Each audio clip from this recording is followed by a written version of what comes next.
Today, our topic is perfect competition, and this is the first lecture on perfect competition. Perfect competition is a specific market structure where there is no rivalry among the firms. That is, perfect competition means there is no competition at all. In the figure beside, we can see that six people are ready to start running and they're starting from the same point. That is, they are standing on the same platform. This is the scenario of the perfect competition. All the firms are standing on the same platform. Okay. Now come to the assumptions of perfect competition. Today we will focus on the assumptions only. The first assumption is large number of buyers and sellers. Now what do we understand by that? What is large number? Large number doesn't mean a specific number. That is, I don't say that large number means 10, 100, 1,000, 1 lakh. No. Then what is a large number? The number is so large that an individual buyer or individual seller won't be able to induce the price.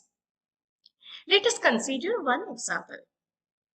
Suppose a specific cold drink is being sold in a market. The price is 20 and the quantity is 200 ml. So there are different brands, different companies who are selling that cold drink. Now, suppose one seller is asking for 22 rupees. What is his intention? Instead of asking for 20 rupees, he is asking 2 rupees more. So his intention is very clear. He want to induce the market price. Will he be successful? No. Because for a buyer, there are plenty of options. Many sellers are available in the market who are selling the same product in rupees 20. So definitely the buyer won't purchase the product from this seller who is asking for rupees 22.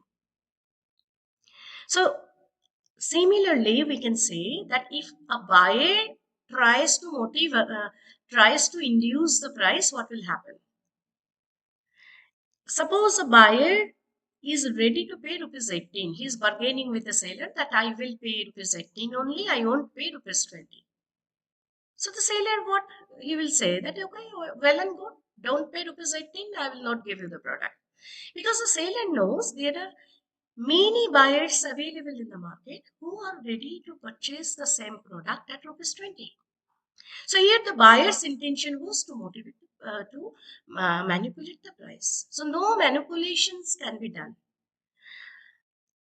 The product which will be sold will be homogeneous in nature. That is, the technical specifications will be same. Size, capacity, weight, smell, or taste. Okay, whichever is applicable, it will be same for all the sellers. All the sellers are selling same type of product, homogeneous product. And in perfect competition, we assume that entry and exits are free. That is, there is no barrier, entry and exit barrier. This is very much unlikely with the real world. Actually, all assumptions in perfect competition, these are leading to a very ideal condition. This is not very realistic. In real world, this never happens. Entry will be restricted. There are rules and regulations that has to be met before a firm is uh, entering into the market. Now, another thing is exit. Exit barriers are there because farm will be liable. Farm has some liabilities with the creditors and the shareholders. Creditors from whom farm has taken loan, they have to pay it back. There can be some outstanding expenses as well. It may be like farm hasn't paid its employees for last 3 months. They have not paid the electricity bill for last 2 months. So they have to clear out all the outstanding payments before they shut down. So this is also a liability. Similarly, it can happen that the firm has some shareholders, so they have to meet up the shareholders' liability before they shut down. So exit, entry in real world, these are not free at all. Okay, now because for entry, the firm has to take some license, and depending on the industry, there can be some special licenses that they have to acquire. So if they cannot meet the criteria, they won't get that licensing. So therefore, entry is barrier, exit is barrier in real world. But here we are considering that barrier is not there. So that's why it is an assumption. We are assuming that the market is free to enter into and to exit from. Now, next come to perfect knowledge. Perfect knowledge means that both the buyers and sellers, they have complete information about the prices and the products. That is, buyers will know that how much profit margin the sellers are making from the product, and sellers will know about the consumer surplus. Consumer surplus means what? Consumer surplus means, suppose I like to purchase a pen. The actual price of the pen that the seller is asking for is 25 rupees. Now, the buyer has started bargaining. It is there in the buyer's mind that I am ready to pay up to 20. The pen writes really good. But what is happening? The buyer is not disclosing this. Buyer started bargaining from rupees 15. So, seller doesn't know and finally ended up at rupees 18. So how much he was willing to pay? 20. How much he actually paid? Rupees 18. He didn't disclose to the seller that I am actually willing to pay rupees 20. So actually willing to pay rupees 20 and actually paid rupees 18, 2 rupees he saved, which he call as consumer surplus. So buyer is not disclosing the information related to the consumer surplus to the seller. That is happening. So that is what we are considering, that perfect knowledge is not possible in the real world, but in perfect competition it is being assumed. Now we are considering firm as a price taker. See, in first and second assumption we said that buyer and seller cannot induce the price. Also we said all are selling the same product.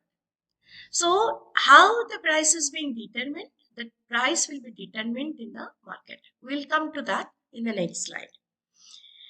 Perfect mobility of factors of production. That means the resource mobility will not incur an extra cost. Resources can be easily be moved from one point of the economy to other. Let me give you one example. Suppose I'm an MBA trainee, management training of company. I joined with 30,000 salary. Now, after I'm a fresher because I'm a management trainee. So, after working over there successfully for 1 year, now I have 1 year of experience in my bag. So, now I like to move on to another company who are ready to give me 40,000. So, 10,000 more they are paying. Who I am? I'm a resource, human resource. I'm a factor of production. I'm labor, skilled labor. So what I'm doing, I'm moving from one company to another company. So moving from one point of the economy to another point of the economy. And that is not at all free of cost. 10,000 extra, that company will pay me. So this is also unrealistic. So that is why this we are considering in assumption. We are putting, assumption is restriction, no? So we are putting this restriction that there will be free mobility of factors of production. Factors of production, for factors of production are the land, labor, capital, organization. So perfect competition considers a free mobility.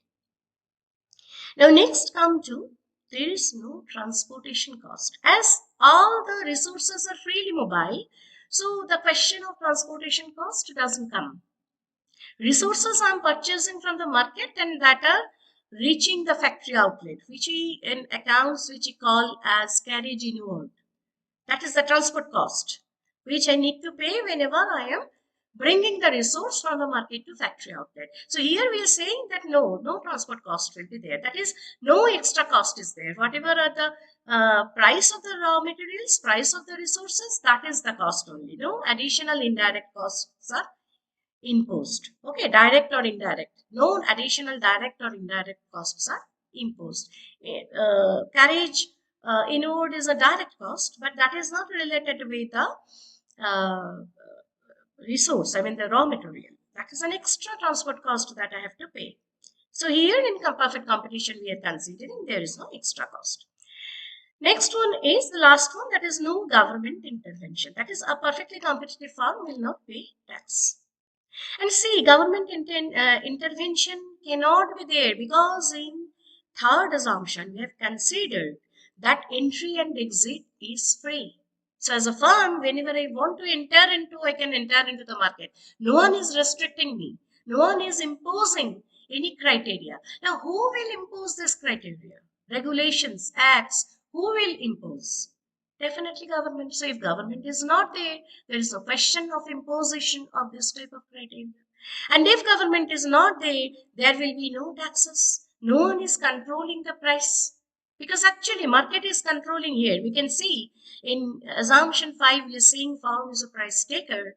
So the price is being decided in the market. Farm is not deciding the price. So definitely there is no price control. And no one is paying the subsidies. Why no one paying the subsidies? Because subsidy, what it will do, it will support, it will privilege some firms. If some firms, suppose 10 firms are there in the market, 2 are receiving subsidy from the government. So they are actually privileged. No, because they have a support, financial aid that they are receiving. Others are not. So this is a differentiation. But at the beginning, we said that all the firms are standing on the same platform. There is no differentiation. So this is actually it is not possible. So thank you very much for your patience hearing. This is all for our lecture 1. We'll continue in the second lecture.